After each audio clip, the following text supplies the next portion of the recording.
Neil, the photograph is interesting.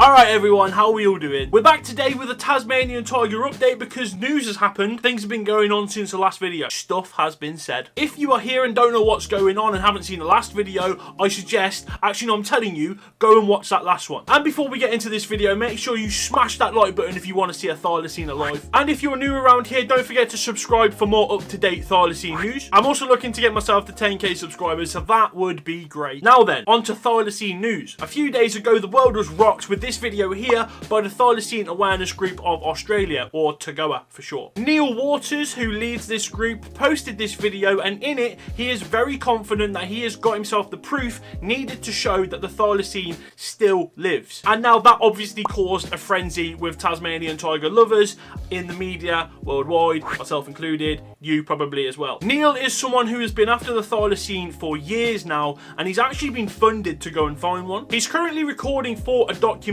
and that's led to suspicion that this is just actually a publicity stunt. Now, while I do understand that logic, at the same time, he said he's going to release these photos on March the 1st, and I believe the documentary is not going to come out until like August. So really, that doesn't really make any sense. But anyway, since the last video I did where Neil has said he's given the photos to Nick Mooney, a very reputable wildlife biologist from TMAG, which is the Tasmanian Museum and Art Gallery, Neil was waiting for a confirmation or a rejection from Nick, but decided to post this video anyway, showing how confident he is about what he's got. Well, should he have been? Boris Galante, who is an expert in extinct species, said if Nick confirms this is true, then it is 100% true. But did Nick do that? No.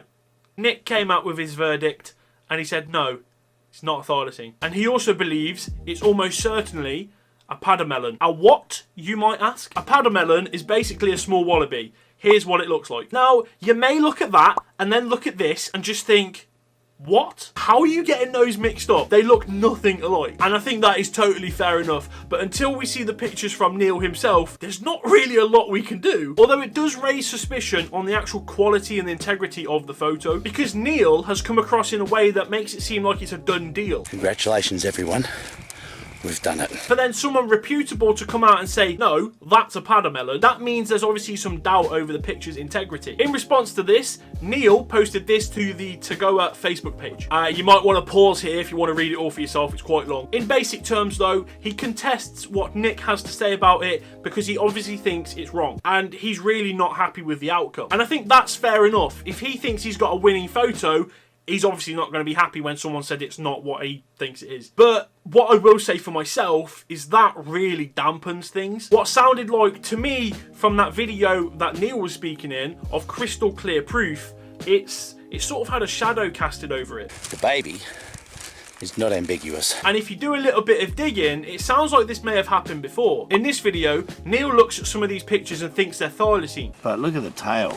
It's just a monstrous great thing. It's not a thylacine, it's a bloody leopard or a panther. Now, if you're asking me, I'd say generally, there's not really a lot to go on there.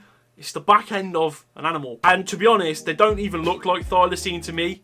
They look like wallabies. And if I'm brutally honest, that would be the most logical explanation for this. I don't look at this and think straight away that's a thylacine. I take into account where they are, and in that local area, there's quite a lot of wallabies and pademelons, so 2 and 2 would make, 4. But I think what I'm trying to say is the fact that he's so confident on those, that doesn't really hold much hope for us when March 1st comes around and he releases these pictures that he believes concrete evidence is a thylacine. Like, to me, it certainly doesn't sound promising. Now, if we do go back to the Facebook groups, Neil has actually been ranting on there quite a bit. I'll leave some of what he said on the screen, but it's quite long, so again, pause if you need to. But to give you an overview, he's complaining about the mainstream media wanting to use his photos, and he's saying that we are lucky that he shares as much information as he does with us. And in another post, he says about a media outlet called The Project, which contacted him, and he said this: "You'll be pleased to know that today I only got contacted by one media outlet, The Project. It went something like this. Hello? Hi, is that Neil? Yes, it is. This is blah blah blah from The Project at Channel 10 Melbourne. How's it going? It's going absolutely nowhere with the likes of you because I have absolutely zero interest in your programme in any way, shape or form.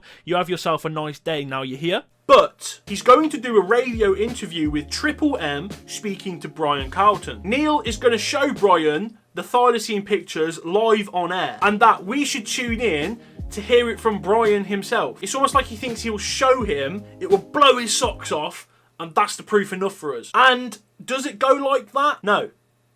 No, it doesn't. The full interview is 14 minutes long, and I've left a link for it in the description down below. A little bit of context, Brian is looking at the photos, and this is his reaction.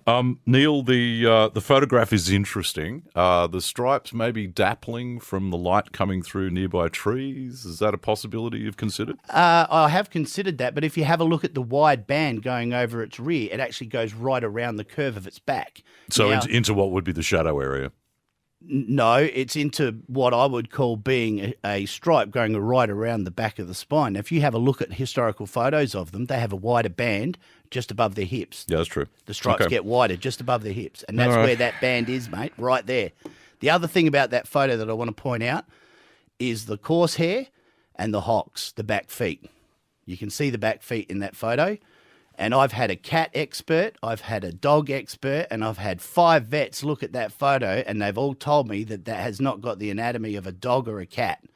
Okay. So we can rule those two out straight away. We're left with Paddy Melon, thanks to Nick Mooney. That's an excellent choice for his decision. I appreciate his decision.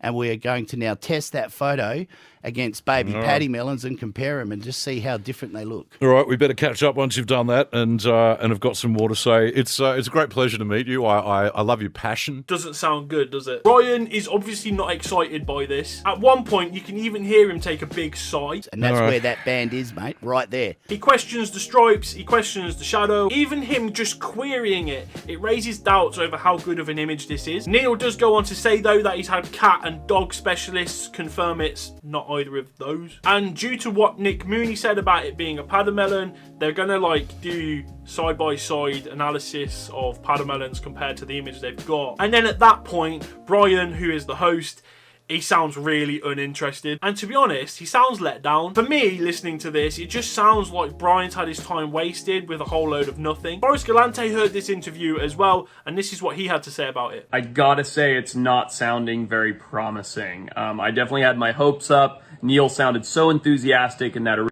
YouTube video. He still sounds enthusiastic in the podcast that he did, or the interview rather, the morning show. During the audio recording, he the photos to the host, and the guy's like, what am I looking at, right? And this was a guy who was relatively knowledgeable about thylacine. He was quoting the dates they disappeared and what they looked like and what they ate and people's opinions of them. And he looked at him and was like, what is this? What of this? What is this? So it sounds to me like, more cryptic images have been recorded. And it sounds like Forrest is losing hope too, and I think rightly so. And I just think this is such a massive thing for Neil to do here, to make a claim so bold and be so confident about it, and then for it to be wrong could kill any credibility he has. And I, for one, I don't want to see that. I want March the 1st to come around, Neil posts the pictures, and it's a madness, and we can all get on board with it. Do I think that's going to happen, though? No. I'm having my doubts now. Nick Mooney has said no, and the radio host doesn't sound interested at all. And it just doesn't sound like it's going to be the pictures that we were led to believe. The baby is not ambiguous. I want this animal to be alive as much as the next guy, so I'm hoping when these pictures are released, we have something of actual substance. What do you guys think about this though? Make sure you get a comment in the comment section down below. I'd love to hear what you have to say about this. Do you think Neil could have overshot the mark here? Do you think Nick's right? Do you think Forrest Galante is right for feeling a bit downbeat about this? What do you make of it? If anything else happens with this story, you can be sure to find it here. So don't forget to subscribe if you are new, and keep those notifications on, because March 1st comes around, those pictures, they'll be on this channel, I can promise you that. Also, I'm trying to get to 10k subs, so you'll be doing a massive solid for me. And obviously, make sure you've left a big like on this video if you want the thylacine to still be alive. I've been Cookie though, until next time, take care.